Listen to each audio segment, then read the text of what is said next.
Inilah catatan berbagai peristiwa modus di balik pecah-pecah paket proyek guna menghindari lelang yang terjadi di berbagai daerah di seluruh Indonesia.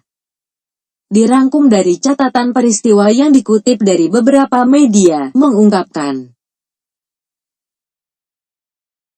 Pertama, dilansir dari kompas.com pada 2018 lalu. Lembaga Kebijakan Pengadaan Barang dan Jasa Pemerintah LKPP mengungkapkan, pecah belah proyek sengaja dilakukan karena memiliki modus dan tujuan tertentu. Dari pengalaman kami motifnya untuk korupsi, ujar Direktur Penanganan Permasalahan Hukum LKPP Setiabudi di kantor ICW, Jakarta, Minggu, tanggal 25 Februari tahun 2018 lalu. Ia mencontohkan salah satu kasus proyek yang dipecah-pecah yakni kasus Pergola di Yogyakarta. Paket proyek senilai 3 miliar itu dipotong-potong menjadi 1.500 paket di bawah 200 juta. Hal ini dilakukan agar proyek tersebut tidak melewati lelang, namun penunjukan langsung ke perusahaan tertentu. Akibatnya, pengadaan proyek tersebut tidak masuk ke LKPP. Selain itu ujar dia, ada pula proyek jalan-jalan desa, proyek alat tulis kantor, hingga pencetakan. LKPP kata Setia, sudah memprediksi bahwa besaran proyek di bawah 200 juta akan menjadi celah yang dimanfaatkan oleh pihak-pihak tertentu untuk korupsi. Selain rawan korupsi, pemecahan proyek juga membuat pengadaan barang dan jasa menjadi tidak efisien. Sebab kata dia, setiap paket proyek ada komponen biaya honor untuk beberapa orang yang terlibat di dalamnya. Ini 1 miliar paket, betapa borosnya kita.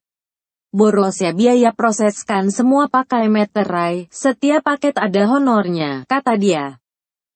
Saat ini LKPP sedang berupaya untuk melakukan konsolidasi proyek. Jadi proyek-proyek dengan nilai di bawah 200 juta akan dikonsolidasikan menjadi beberapa paket sehingga jumlah paketnya bisa berkurang. Dengan konsolidasi proyek, LKPP mengatakan bahwa 1 miliar paket proyek bisa dipangkas sepertiganya. Dengan begitu maka proyek tersebut harus melalui lelang di LKPP, tidak ada penunjukan langsung. LKPP yakin, dengan begitu maka proyek-proyek yang nilainya di bawah 200 juta, maka bisa dipantau oleh LKPP.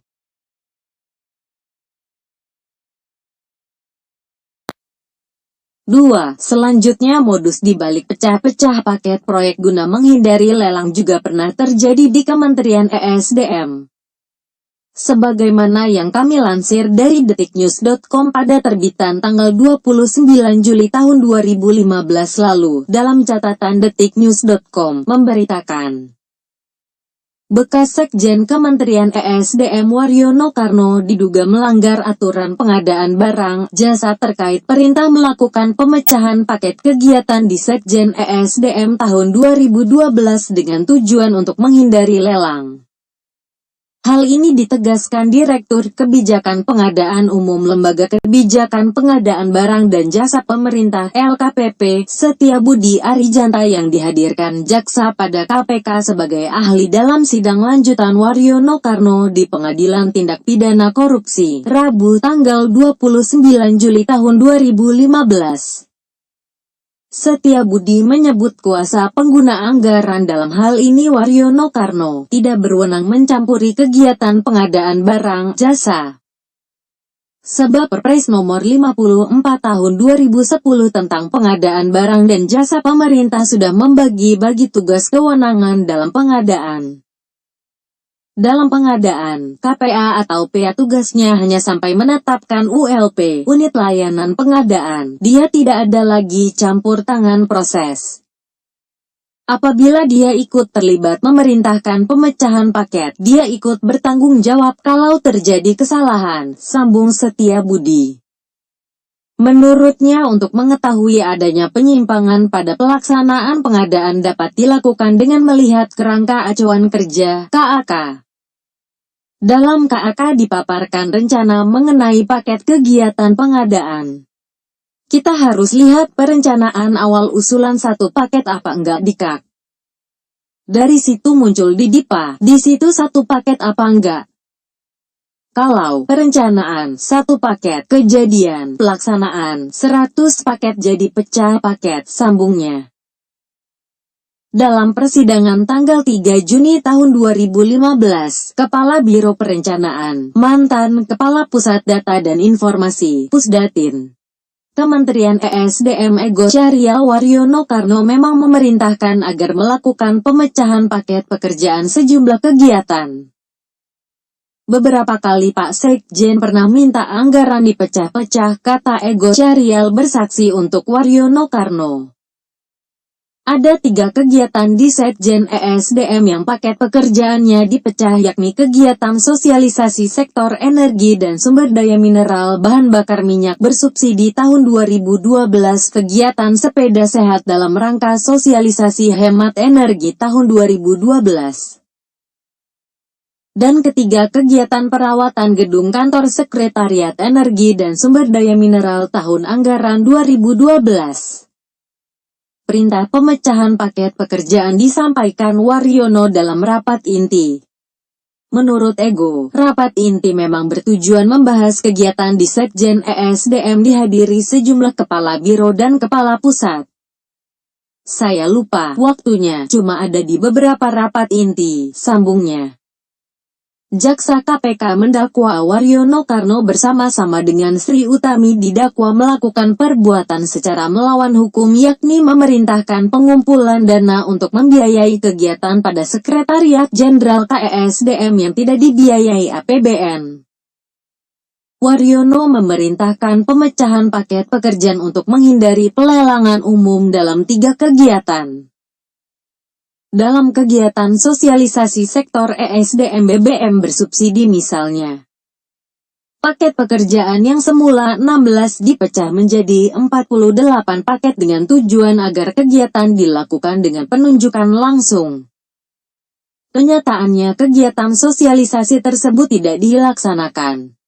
Penyimpangan ini dilakukan dengan cara mencari pinjaman perusahaan guna dijadikan rekanan yang seolah-olah melaksanakan kegiatan dengan imbalan 2%-5% dari nilai kegiatan.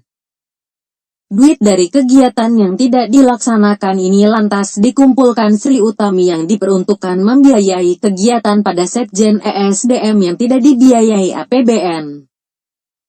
Kerugian negara akibat penyimpangan ini mencapai 11,124 miliar.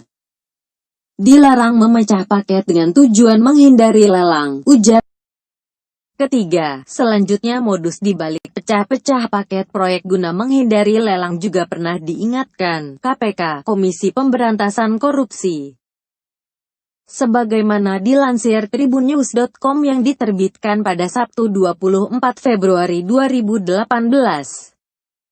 Asep Rahmat Suwawanda, Koordinator Unit Koordinasi Supervisi Pencegahan, Kopsurga, KPK RI, mengingatkan sejumlah kepala daerah. Komisi Pemberantasan Korupsi, KPK, mengingatkan pemerintah daerah, Pemda, untuk menghindari kecenderungan memecah paket proyek dengan mekanisme penunjukan langsung, PL. Sesuai Perpres 54/2010 sebagaimana diubah dengan Perpres 4/2015. Penunjukan langsung adalah metode pemilihan penyedia barang, jasa dengan cara menunjuk langsung satu-satu penyedia barang dan jasa.